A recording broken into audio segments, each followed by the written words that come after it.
All things health and fitness, this is the Army Gymnastics Podcast. The Army Gymnastics Podcast. Discover a fitter, healthier you at armygymnastics.com.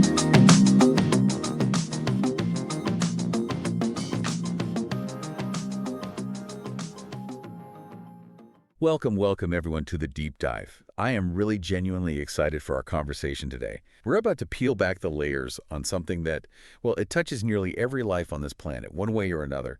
And it's a topic that, frankly, has been massively oversimplified for far too long. Today, we are diving deep into obesity truths. It's not just about exercise. You know, for what feels like ages, the story around obesity has been so simple, almost like blaming people, right? Struggling with weight, oh, you're just not exercising enough, or you lack willpower, just eat less, move more. It's presented as that straightforward. Yeah, the classic CICO line. Exactly.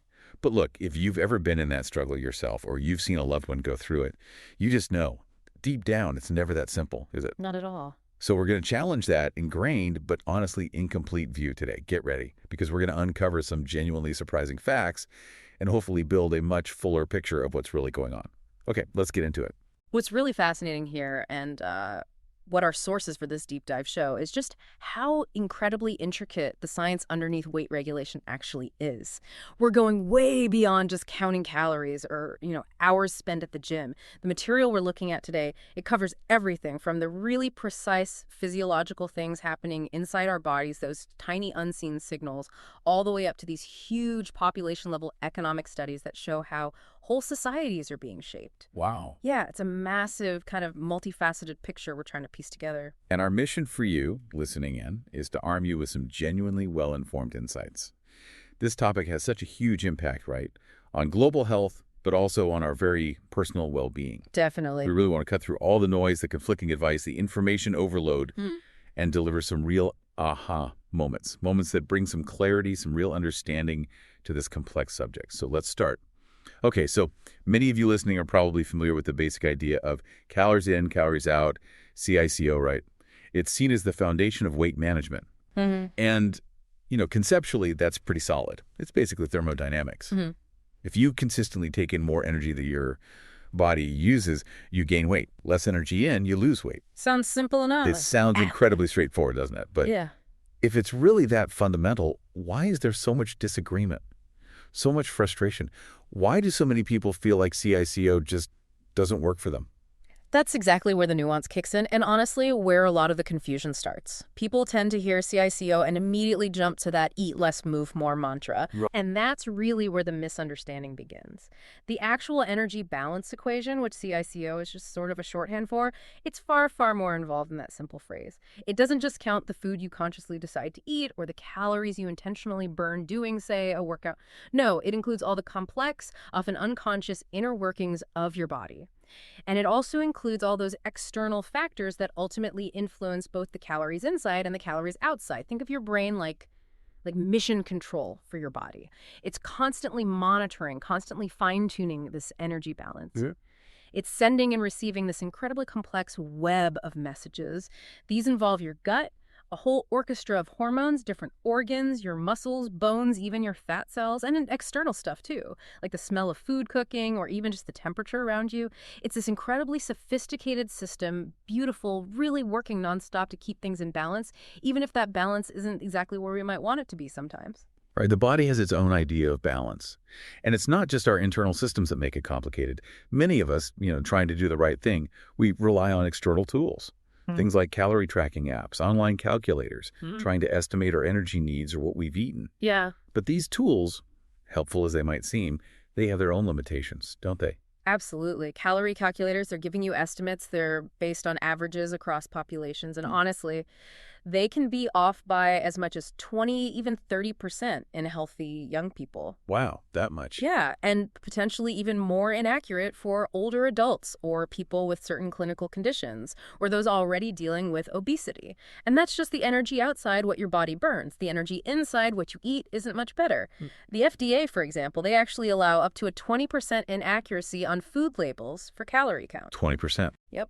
And if you're eating out, restaurant nutritional info can be wildly off, sometimes by a shocking 100, 200, even 300 calories per item. That's enough to completely wipe out what you thought was a calorie deficit for the day. That's crazy. No wonder it feels impossible sometimes. And beyond the labels, our own bodies add another layer of complexity to calories in. We don't actually absorb every single calorie we consume, and those absorption rates, they vary a lot. It depends on the food type, even our individual biology. For instance, kind of counterintuitively, we might absorb more calories than estimated from certain fiber-rich foods because of how our gut bacteria break them down. Oh, But we might absorb less from things like whole nuts and seeds because some calories stay locked inside their structure. Our individual gut microbiome, the unique mix of bacteria in our gut, also plays a role in how efficiently we pull energy from food. Even how we prepare food matters. Cooking, blending, chopping, finally these things can break down cell walls and actually make more calories available for us to absorb. okay, this is getting complicated. It is. But the crucial point here isn't that CICO is wrong or that your body's broken. It's that the tools we use to estimate these numbers are often imprecise. Right. You're not broken. The tools just aren't perfect. Use them as a starting point, maybe a rough guide, but definitely not as the absolute final word. That's a really important distinction. And it brings up another common misunderstanding. This idea that to make CICO work, you have to meticulously count every single calorie. Not at all. The principles of CICO, they're always working, whether you're tracking every morsel or not. You can influence energy in directly, sure, by counting calories or using portion guides, but you can also do it really effectively and maybe more sustainably for some people indirectly. Think about things like just eating more slowly, really savoring your food, or stopping when you feel about 80% full instead of, stuffed. In all of those cases, whether you're counting or not, you're still influencing your energy balance. It's kind of like walking. Even if you don't wear a fitness tracker and count every single step, your overall movement still absolutely determines how far you go, right? Yeah, that makes sense. The fundamental physics, the energy principles, they're always there, whether you're measuring them precisely or not. So, okay, the basic idea of CICO is simple physics, but applying it in the real world, it's this incredibly complex dance. So many factors involved. Precisely. The core truth doesn't change. If your weight isn't moving the way you want it to, then energy in needs to come down, or energy out needs to go up, or both. But how you achieve that, that's where it goes way beyond just eat less, move more. For example, just getting better quality sleep. That can have a huge impact on your hunger hormones, making you less likely to crave high-calorie foods. It can even slightly boost your metabolic rate. Really? Sleep impacts metabolism. It does. And managing stress better. Things like meditation, deep breathing, even just spending regular time outdoors in nature. That can reduce stress-induced eating and help regulate hormones too. And then there's neat non-exercise activity thermogenesis. That's all the movement you do that isn't structured exercise. Like fidgeting. Exactly. Fidgeting, parking further away, taking the stairs, standing up more while you work. These little things seem small, but they can add up to a significant amount of calorie burn over the day, boosting that energy out. Also thinking about the quality of your food, not just the quantity, that can be a game changer. Focusing on nutrient-dense whole foods often lets you eat a much larger volume of food for fewer total calories. Right, like a big salad versus a small candy bar. Exactly, which makes you feel much fuller and more satisfied. Then there's playing around with your macronutrients, maybe bumping up protein and fiber, or adjusting carbs and fats based on how you feel and perform. Even meal timing and frequency can matter for some people, depending on preferences and appetite. And, of course, checking for any nutritional deficiencies, being low on certain vitamins or minerals, can sap your energy for daily life and workouts. And sometimes, honestly, the most important thing is talking to your doctor or a specialist, especially if you've made consistent changes and nothing seems to be working. It really needs a holistic view. Wow, okay. It's definitely not just a simple switch or calculation. It really does sound like we need to be like a calorie conductor. Yeah. Someone overseeing and fine-tuning all these different parts to create metabolic harmony. That's a great way to put it. And that is where it gets really interesting. Okay, to make this even more practical, let's explore some common situations, these energy balance dilemmas people run into. Times when you might feel like CICO just isn't working or your body is doing something weird. But as we'll see, CICO is always there, just maybe working in ways we don't immediately recognize. Okay, dilemma number 1. This is super common. I've been eating exactly the same way forever, but suddenly I started gaining weight. I have no idea why. Oh yeah, I hear that one a lot. It's so frustrating for people. Incredibly frustrating.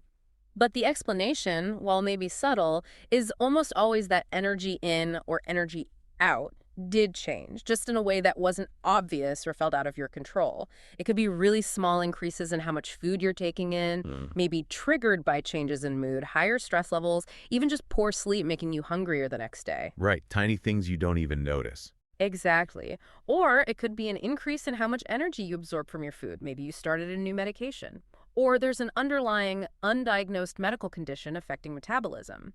Even a long history of chronic dieting can subtly change physiology over time, making the body a bit more efficient at grabbing calories. We also see physiological shifts that might lower the calories you burn at rest or during your usual activities, or maybe a big drop in that NEAT, that incidental movement. Like if you started having chronic pain. Perfect example. Chronic pain might make you fidget less, walk less, just move less overall without consciously deciding to. Big changes in sleep quality or quantity also hit both sides, affecting metabolic output and how much food you end up eating. So in all these scenarios, CICO is still holding true. The balance just shifted because of lifestyle, health, or environment, making it hard to pinpoint without really looking closely. Okay, dilemma number 2. Another one we hear all the time. It's my hormones. They're wrecking my metabolism. I can't stop gaining weight. It feels like this external force, totally separate from calories. But you're saying hormones are actually part of the energy balance equation, not something that defies it. That's absolutely correct. Hormones are deeply involved, yes. They profoundly impact energy balance, but they don't operate outside of it. People don't gain weight just because of hormones in some abstract sense. They gain weight because hormonal changes are directly affecting their energy balance, usually by influencing energy out, or maybe hunger and satiety signals, which affects energy in. Okay, give me an example. A classic one is menopause, or when thyroid hormones, specifically T3 and T4, decline. These hormones are crucial for regulating metabolism, so when they decrease, it can lead to weight gain.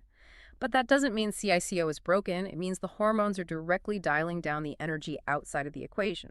For instance, someone with even mild hypothyroidism, which is pretty common, might see their daily calorie burn slow down by, say, 140 to 360 calories a day. Well, it doesn't sound like a huge amount daily. Not huge daily, no. 140 calories is like half a granola bar, but over a year. That adds up to over 50,000 calories. That can definitely make weight management feel like pushing a boulder uphill, even if your habits haven't seemed to change. Wow, okay, yeah, over time, that's significant. Definitely. And similarly, conditions like polycystic ovary syndrome, PCOS, which affects maybe 5–10% of women, involves hormonal changes that often disrupt energy balance, leading to increased hunger, maybe insulin resistance. The key takeaway here for you listening is understanding that CICO is the underlying principle. If you mistakenly think hormones are the only thing that matters, you might make unhelpful choices. Like buying expensive supplements. Exactly, or trying super restrictive diets that just aren't sustainable. Knowing hormones influence CICO empowers you to make targeted adjustments to your eating, exercise, lifestyle, and, crucially, to seek proper medical advice, which might include things like medication if needed. That really clears up a lot of confusion. Okay, dilemma number 3. This is the cry of pure exasperation. I swear I'm only eating 1,000 calories a day and I'm still not losing weight. Ah, yes, the broken metabolism cry. Right. People hear this and think, my body's broken, or CICO is a lie. What's really happening here? Well, first off, the good news is metabolic damage, in the way most people talk about it, isn't really a thing. Your metabolism doesn't just break like that. Now, genuine hormonal issues, like we just discussed, could be involved, so ruling those out is important. But honestly, from coaching thousands of people, when someone insists they're eating very little but not losing, it usually comes down to one or two things, often unintentional. Reason number 1, unintentional underestimation of calorie intake. It is incredibly easy to misjudge how much you're truly eating. We're not talking about people lying, just human error. Like that extra bit of peanut butter. Exactly. Forgetting to measure that tablespoon of peanut butter accurately, maybe it's a heaped one, adds 90 calories right there. Those little bites, licks, and tastes, BLTs we call them, of calorie-dense foods. Finishing the kids' leftovers. Yep. That handful of chips while cooking dinner, they can easily add 100, 200, 300 calories or more without you even registering it as eating. People often don't log things right away, then forget. Or they subconsciously forget to count foods they feel guilty about. Research consistently shows people underestimate their daily intake, often by over 1,000 calories. It's not about discipline, it's just really hard to be perfectly accurate. 1,000 calories. Wow. Okay, yeah, I can see how that adds up without you even realizing it. What's the second reason? The second common culprit is weekend overeating. Think about it. The work week is stressful, you're trying to be good. Then Friday night hits, you relax, let loose. Imagine someone eating 1,500 calories Monday to Friday, aiming for a 500-calorie daily deficit. That should lead to weight loss. Makes sense. But then, Friday night, drinks with friends, late-night pizza, Saturday, big lunch after a workout, maybe a calorie-heavy dinner. Sunday, big brunch. Oh, it's breakfast and lunch so I can eat double. Right. Uh-oh. I see where this is going. By Sunday evening, maybe they've consumed an extra 4,000 calories over those 3 days.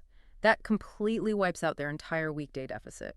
Their average daily intake bumps up to over 2,000 calories. So if you feel like you're drastically cutting calories but seeing no results, you need to become a bit of a metabolic detective. Look for those little slips, those calorie breadcrumbs that add up across the whole week, not just Monday to Thursday. Fascinating. So it's not the system breaking. It's usually our tracking or perception within it. Okay, this next one is also really interesting. Dilemma number 4. I switched to plant-based keto whatever diet, and now I eat as much as I want, and I'm still losing weight. This diet is magic. Ah, the magic diet phenomenon. Right. People experience this and think they've found a loophole, some special metabolic advantage that bypasses CICO. This is a classic. Someone switches, say, from a typical processed food diet to one focusing on whole plant-based foods. They find they can eat these huge plates of vegetables, fruits, legumes, and the weight just falls off. They might think, wow, it's the power of plants. Or veganism gives me a metabolic edge. And while plants are fantastic for health, this experience doesn't defy energy balance. It's usually because whole, unprocessed plant foods have a very low energy density. You can eat a massive volume of them compared to, say, chips or cookies, and still be in a calorie deficit, especially compared to their old diet. So you feel full on fewer calories. Exactly. You feel like you're eating way more, and by volume, you probably are. Plus, all that fiber and water in whole plants hugely increases satiety, makes you feel fuller, longer, on fewer actual calories. And the same thing often happens with diets like keto. People eat meat, cheese, eggs, foods not typically seen as low-calorie and lose weight thinking it's some keto magic. Yeah, the metabolic advantage claim. Right.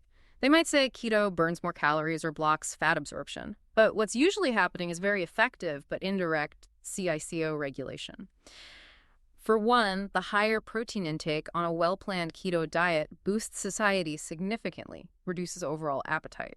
2, the severely limited food choices automatically cut out tons of hyper-processed calorie bombs, pasta, bread, sweets, chips that were likely staples before. 3, there's this thing called sensory-specific satiety. Eating the same types of food repeatedly makes them less appealing over time, so you naturally just don't want to eat as much. Oh, interesting. And 4, liquid calories like soda or juice are usually out, so more calories come from solid food, which is generally more filling. Plus, ketones themselves seem to have a mild appetite-suppressing effect. Okay, so what's the big takeaway here? If these diets work, why does it matter how they work? Why care if it's CICO or something else? Oh, it matters hugely because for many people, depending on their preferences, lifestyle, activity levels, these highly restrictive diets just aren't sustainable long-term. Right, you can only eat so much bacon or kale before you crack. Exactly. And if you believe there's only one best diet, the magic one, and you find you can't stick to it, you feel like a failure, you think you lack discipline, and you might just give up entirely. But the really liberating truth is, your results aren't diet-dependent, they're behavior-dependent. Achieving and maintaining a healthy weight is about building consistent, sustainable habits that positively influence energy in and energy out over the long haul. Things like eating until you're 80% full, eating mindfully, choosing more whole foods, getting good sleep, managing stress. It's about finding an approach that feels sane and enjoyable for you. You can get fantastic, lasting results without following a super restrictive named diet. That's really empowering. Okay, let's flip it. Dilemma number 5, the opposite problem. I really want to gain weight, build muscle, but no matter how much I eat, I just can't. This can be just as baffling. Yeah, absolutely. And for those individuals, it can feel equally frustrating and seem like CICO is broken. But again, it's not. One common issue is people remembering the extremes.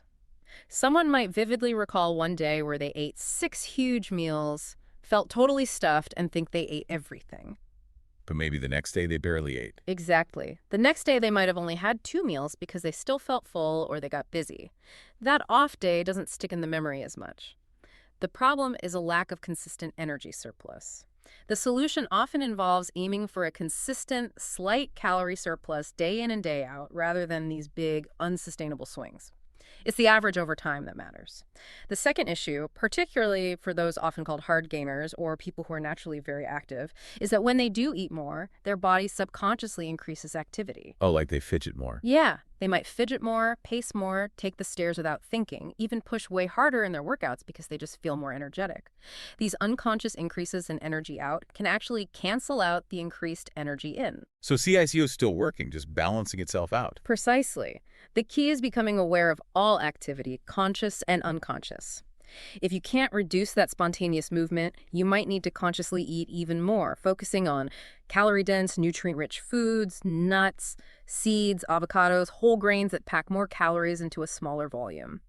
Still, CICO, just working on both sides of the equation. These dilemmas really drive home just how complex that seemingly simple CICO equation gets in real life. But let's zoom out even further now. For decades, the story was that the global rise in obesity was mainly because we all became couch potatoes. The physical inactivity narrative. Right, that a huge drop in activity was the main culprit. But you're saying recent large-scale research is fundamentally challenging this idea. This feels like a pretty big deal. Let's unpack this. It is a big deal. This is where a really groundbreaking study published in PNAS comes into play. For years, the dominant idea was societies get richer, people get less active, obesity goes up. Simple cause and effect, right? Yep, that was the story. So this study looked at over 4,200 adults from 34 different populations worldwide, from traditional hunter-gatherers all the way to people in highly industrialized countries. And crucially, they used direct empirical measures of total energy expenditure, TE, and body composition, not just asking people how much they moved. Okay, so objective data, what did they find? The results were really counterintuitive, challenging that old story. First, they found that the absolute amount of energy people burned each day, TEE, and the energy burned through activity, AEE, were actually higher in more economically developed populations. Higher, not lower. Higher in absolute terms, yeah. Which makes sense because people in those populations tend to have larger body sizes, and bigger bodies burn more energy just existing and moving. But here's the kicker, the real aha moment. When they adjusted for body size, looking at energy expenditure relative to body mass, total energy expenditure only decreased slightly, maybe 6 to 11% between the least and most developed groups. And the most surprising part, body size adjusted activity energy expenditure, or physical activity level, PL.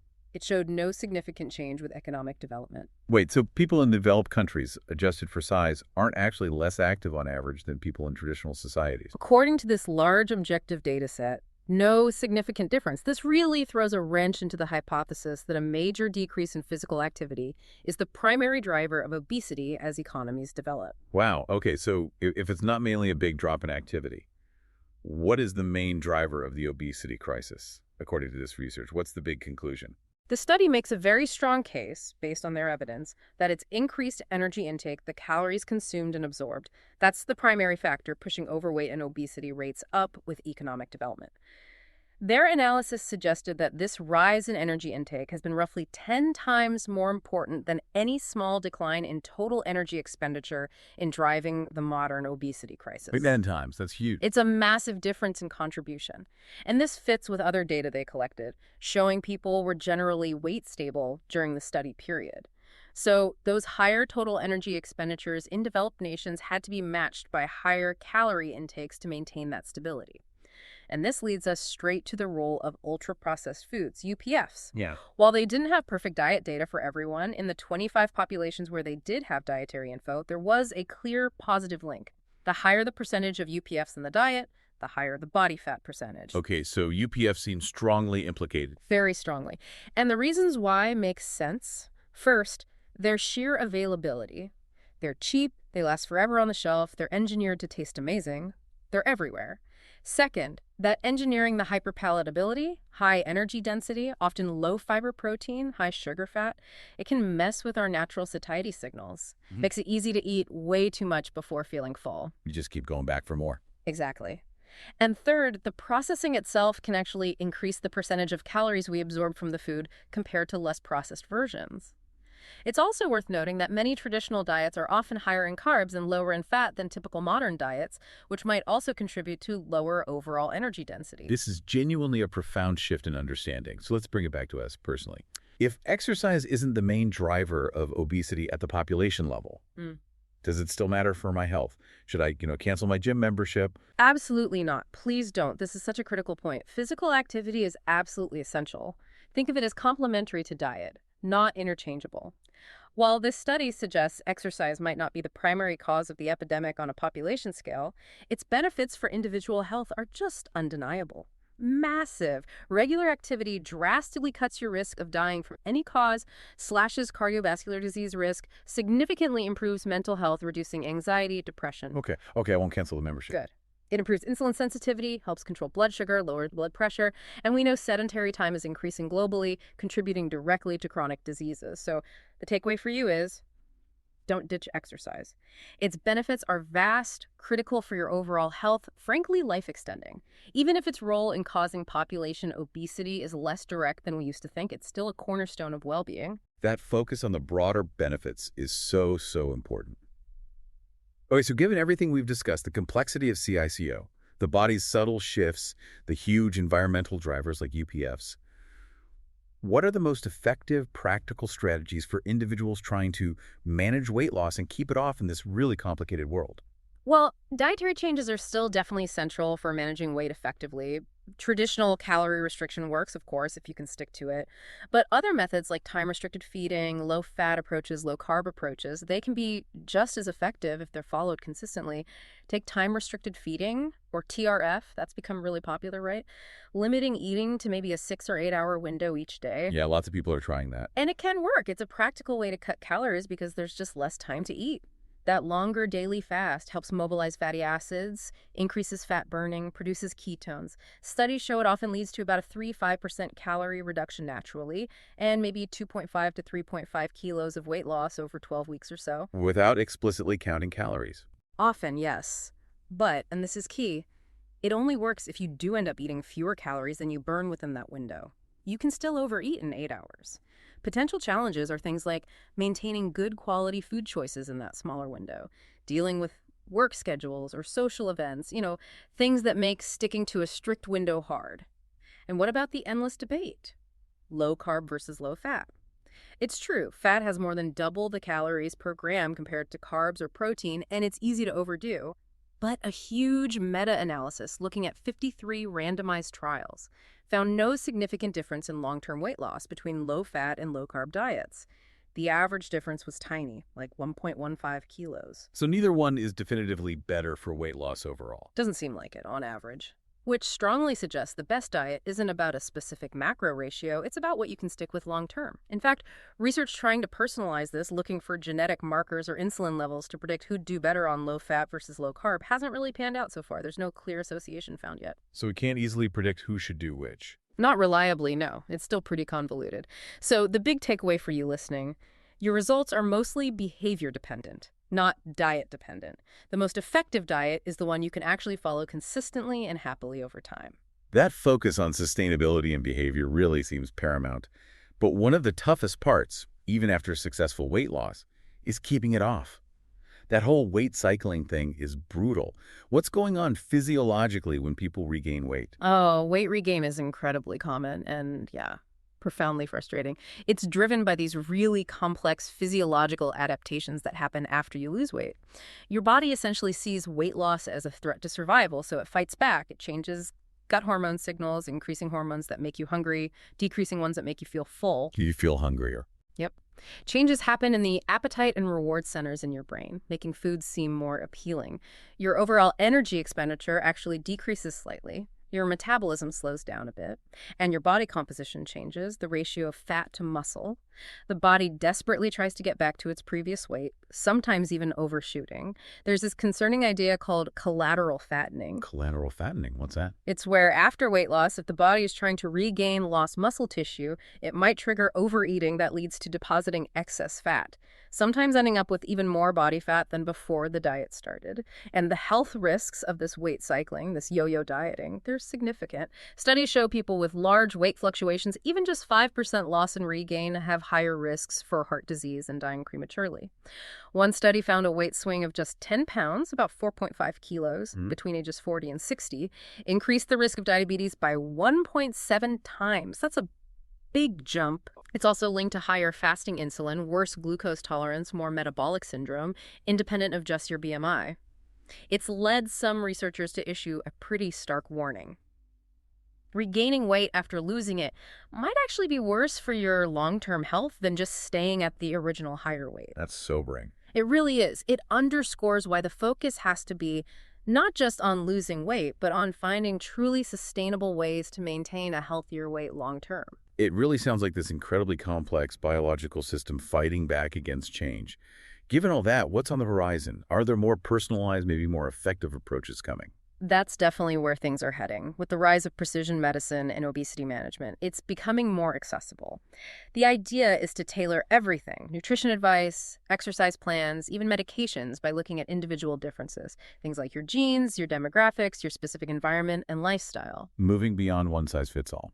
Exactly. Trying to figure out what works best for your unique physiology, both for getting weight off and keeping it off. This involves using more advanced tools, comprehensive lab tests, looking at metabolic markers, maybe metabolomics, which studies all the small molecules in your system, detailed nutritional status checks, plus a really thorough look at your diet quality, sleep, stress, activity, everything. It's about shifting from broad recommendations to truly customized, data-driven plans.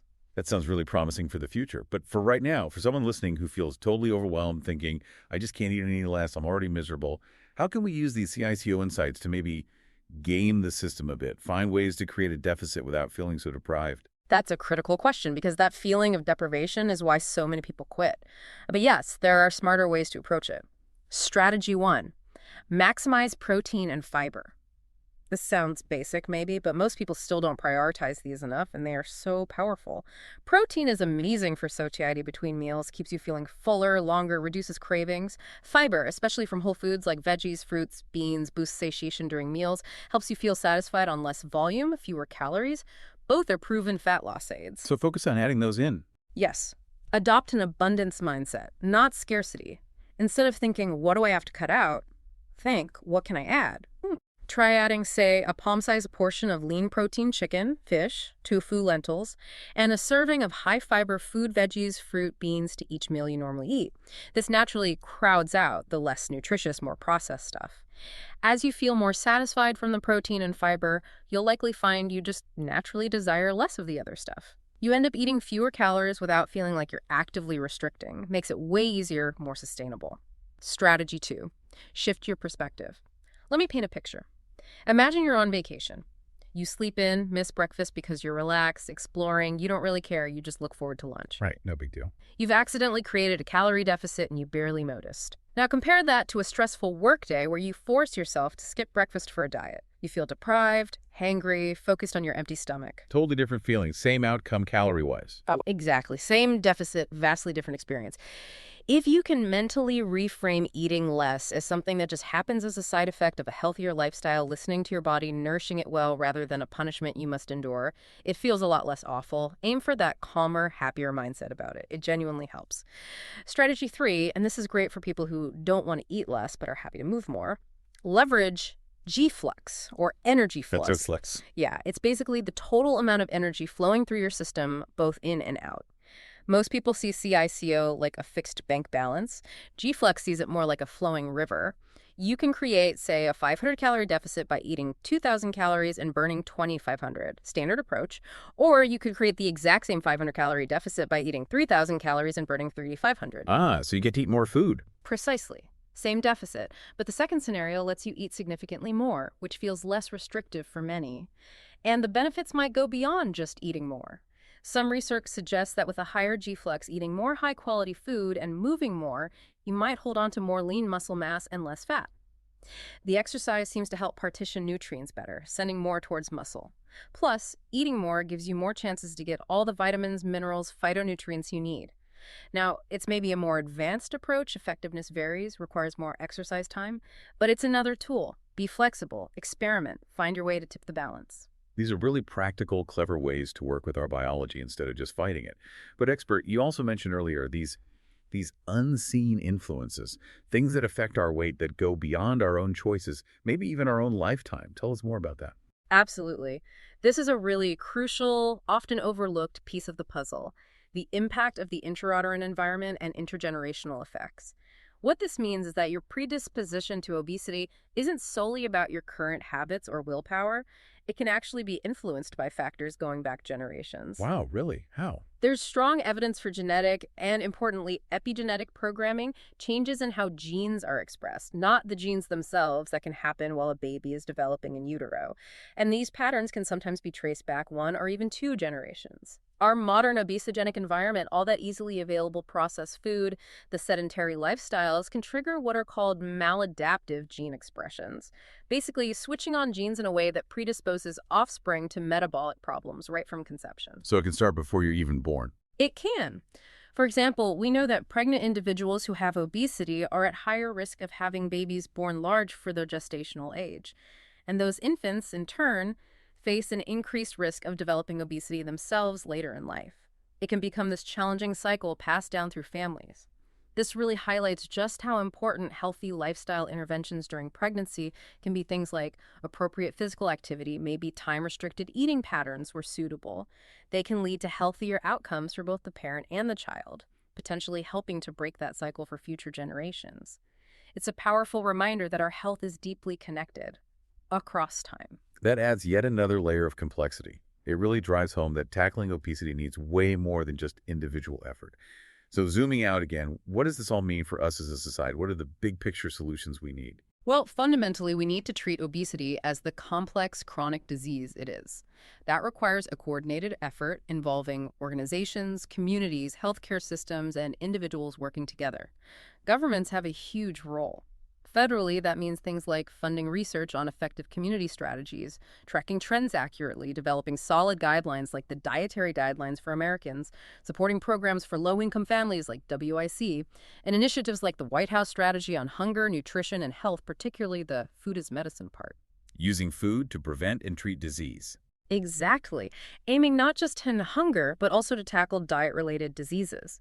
Then at the state and local levels, we need tangible changes in our environments.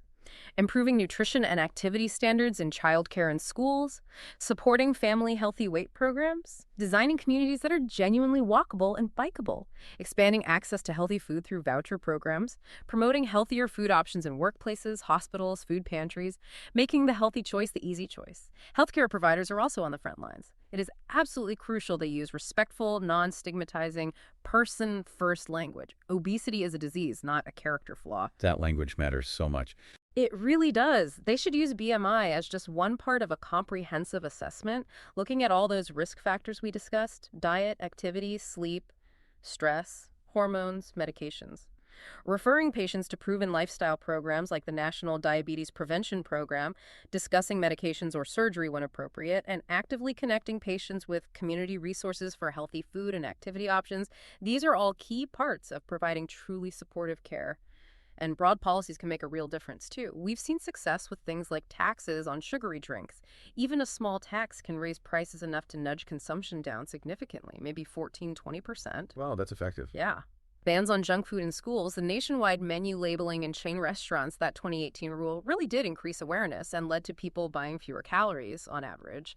And programs like the Healthy Hunger-Free Kids Act, SNAP Ed for nutrition education, Safe Routes to School, the Child and Adult Food Care Program, CACFP, Head Start. Yeah. These all tackle different pieces of the puzzle, often starting early in life. It has to be multi-pronged. It's clear a lot is happening and needs to happen at those bigger levels. But let's circle back one last time to where we started. Exercise for weight loss. Despite everything we've learned about diet being the primary population driver, does exercise still play a significant role in weight loss for an individual? That debate seems persistent. It does persist, and it's an important nuance. The evidence that exercise by itself causes really substantial long-term weight loss isn't as rock solid as many assume. Part of the challenge is just how hard it is to accurately track long-term eating and activity in studies. People tend to overestimate their exercise and underestimate their food intake. The metabolic detective problem again. Exactly. Plus, there's real individual variability. Some people seem to be responders to exercise for weight loss. Others are non-responders. Their bodies adapt differently, maybe compensating more for the calories burned. However, and this is really key, The research consistently shows that more exercise and more consistent exercise does seem more likely to contribute to both losing weight and, perhaps even more importantly, keeping it off long term. We're talking generally more than 150 minutes a week of moderate intensity, and often more is better for weight outcomes. But here's the absolute crucial point, especially for doctors, trainers, anyone advising others. Please do not focus solely on weight loss as the main reason to exercise. Emphasize the other benefits. Yes. Physical activity, cardio, strength training, flexibility, just moving more delivers this incredible cascade of other health benefits, totally independent of what the scale says. Better heart health, improved insulin sensitivity, better blood sugar control, lower blood pressure, better mood, less anxiety and depression, preserving muscle mass as you age, better physical function. The list goes on and on. Highlighting these immediate and lasting benefits is key.